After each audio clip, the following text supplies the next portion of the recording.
आज के लेक्चर में हम लोग देखेंगे नॉन प्रिमिटिव रिटर्न टाइप। ठीक है, ये जो टॉपिक है आपका, ये वैसे क्लासेस एंड ऑब्जेक्ट्स मतलब ओप्स का कॉन्सेप्ट है, लेकिन हम लोग इसका थोड़ा ओवरव्यू देख लेते हैं। ओके, ताकि आपको बाद में जाकर दिक्कत ना हो, ऐसा ना हो कि आपको होगी सर आपने पढ़ाया नहीं था, यहाँ पर अचानक से इम्प्लीमेंटेशन हो गई है ना। तो इसका हम थोड़ा बहुत ओवरव्यू देख लेंगे, थोड़ा बहुत कोडिंग पार्ट देख लेंगे। ओके, तो चलिए स्टार्ट करते हैं। देखिए यहाँ पे लिखा है नॉन प्रिमिटिव रिटर्न टाइप, थोड़ा जूम कर लेते हैं इसे।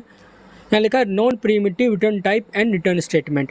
ठीक है, देखिए लिखा है when a method is promising to return non primitive data to the calling method after execution completed, then we have to take non primitive return type as method by returning type. ठीक है, bye नहीं है, to है। ठीक है, method returning type.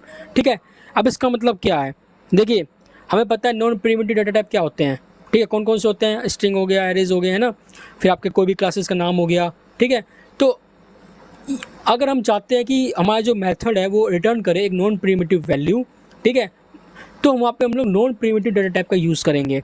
Okay, तो यहाँ पे आगे बढ़ते हैं, हम इसका इम्प्लीमेंटेशन देखेंगे, एक छोटा सा एग्जांपल लेके देखेंगे ताकि आप लोगों को बाद में कंफ्यूजन क्रिएट ना हो। ठीक है, यहाँ लिखा है when the method is having non primitive return type it is compulsory to have return statement inside method. Simple सी बात है, चाहे आपका वो प्रिमिटिव रिटर्न टाइप हो या फिर नॉन प्रिमिटिव रिटर्न टाइप हो, आपका उसके अंदर रिटर्न कीवर्ड होना ही होना चाहिए, रिटर्न स्टेटमेंट आपका होना चाहिए वहाँ पे। बिना रिटर्न स्टेटमेंट के आप लोग कोई भी, चाहे वो प्रिमिटिव रिटर्न टाइप हो या फिर नॉन प्रिमिटिव रिटर्न टाइप हो, उसको एग्जीक्यूट नहीं कर सकते। ओके, सेम बात लिखी हुई है मैंने यहाँ पे, सेम बात मैंने यहाँ पे लिखी हुई है, when the method is having non primitive return type it is compulsory to have return statement inside method. Okay, आगे आते हैं, ये क्वेश्चन अभी छोड़ देते हैं, क्वेश्चन मैं आपको दूंगा जब हम लोग मेथड का पूरा कंप्लीट हो जाएगा, तो आपको मेथड से क्वेश्चन आएगा। ठीक है, अब जब क्वेश्चन करोगे ना आप एक जब इम्प्लीमेंटेशन करोगे कोड का, तो आपको सारी चीज़ें ऑटोमेटिक क्लियर हो जाएंगी, आपको क्या कहते हैं कोई कंफ्यूजन नहीं रह जाएगी। देखिए आदमी को कंफ्यूजन कब तक रहती है, जब तक वो खुद से करके नहीं देखता। अगर आप घर बैठे बेड पे लेटे लेटे मोबाइल में देख रहे हो वीडियो, तो ये इसमें मैं कुछ नहीं कर सकता, मैं सॉरी मांगता हूँ आपसे, मैं आपसे सॉरी कह रहा हूँ। ठीक है, क्यों, आप क्या कर रहे हो, बस हाँ जी हाथ में मोबाइल है, लेटे हुए हो, हाँ लेक्चर देख रहे हैं, ठीक है, इम्प्लीमेंट कुछ नहीं कर रहे हैं। तो क्या होगा, ये जो चीज़ बता रहा हूँ आपको मैं, कुछ समय के लिए आपके दिमाग में रहेगी, फिर कल की डेट में ये चीज़ आपकी गायब हो जाएंगी, आपको वापस वीडियो देखना पड़ेगा, है ना। मेरा कहने का मतलब यह है कि आप जब भी वीडियो देख रहे हो, एक तरफ वीडियो चलाओ, एक तरफ VS कोड खोलो, साथ साथ कोडिंग करके देखते रहो, हाँ भी एक्चुअली ये वर्क कैसे कर रहा है, ठीक है, ऐसा क्यों है। ठीक है, अपने आप से लॉजिक बनाओ, हाँ भी अगर मैं यहाँ पे ये कर दूँ तो क्या हो जाएगा, यहाँ पे ये कर दूँ क्या हो जाएगा। चलो मैं सर को चैलेंज करता हूँ, सर ऐसा किया तो मैंने ऐसा आ गया, ऐसा किया तो ऐसा आ गया, है ना, कमेंट में क्वेश्चन डालता हूँ, ऐसी चीज़ करो। ठीक है, ऐसे मुझको भी क्या कहते हैं मोटिवेशन मिलेगा कि हाँ भाई कोई सीख रहा है मेरे से।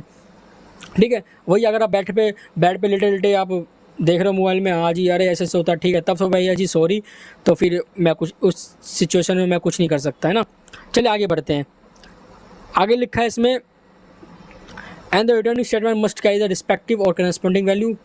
हाँ भाई सीधी सी बात है, आप जिस टाइप का आपका रिटर्न टाइप होगा उसी टाइप का आपका जो होगा वैल्यू होगा रिटर्न स्टेटमेंट में। ओके,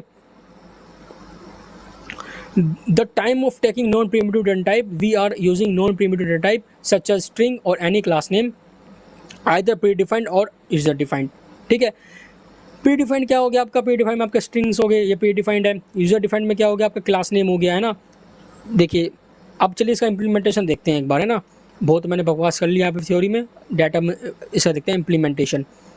देखिए ये जो आपका मेथड नेम है, ये सॉरी क्लास नेम जो है या यूज़र डिफाइंड है, ठीक है, ये आपने खुद बनाया है। आप चाहे इसका नाम ABC रखिए, कौवा रखिए, बैंगन रखिए, लौकी रखिए, मूली रखिए, कुछ रखिए, आपकी मर्जी है, तो आपका यूज़र डिफाइंड हो गया। ठीक है, प्री डिफाइंड क्या हो गया, जैसे मान लीजिए वॉइड, स्टैटिक, पब्लिक, ये सर आपके प्री डिफाइंड है, जावा लोगों ने ये खुद से बना रखे हैं, आप इसका यूज़ कीजिए बस। ठीक है, ये होता है प्री डिफाइंड और यूजर डिफाइंड में बेसिक फ़र्क, मेजर फ़र्क। ओके, चलिए अब बनाते हैं non primitive type return type. ठीक है, non primitive type return type. ठीक है, चलिए मैं एग्जांपल देता हूँ स्ट्रिंग का। मान लीजिए एक मेथड है, यहाँ लिखता हूँ मैं नॉन प्रिमिटिव रिटर्न टाइप। ठीक है, टाइप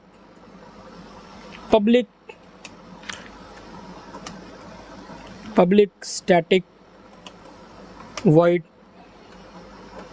मेन।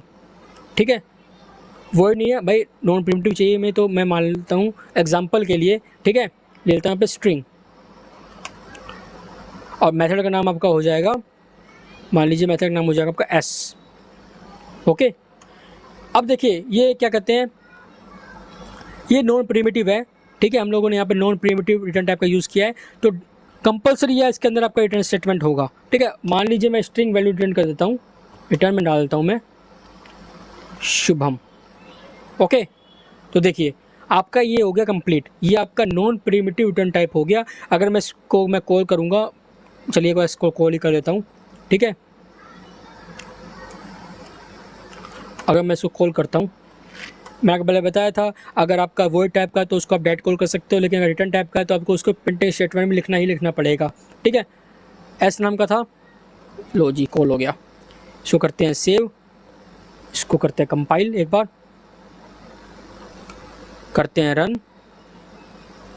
देखिए शुभम नाम प्रिंट होकर आ चुका है, बाकी जो दोनों हैं वो बाकी दोनों मेथड के हैं, तो हम लोगों ने देख लिया था बाकी दोनों मेथड, तो शुभम प्रिंट होकर आ चुका है। ओके, तो आई होप आप लोगों को समझ में आ चुका नॉन प्रिमिटिव रिटर्न टाइप क्या होता है।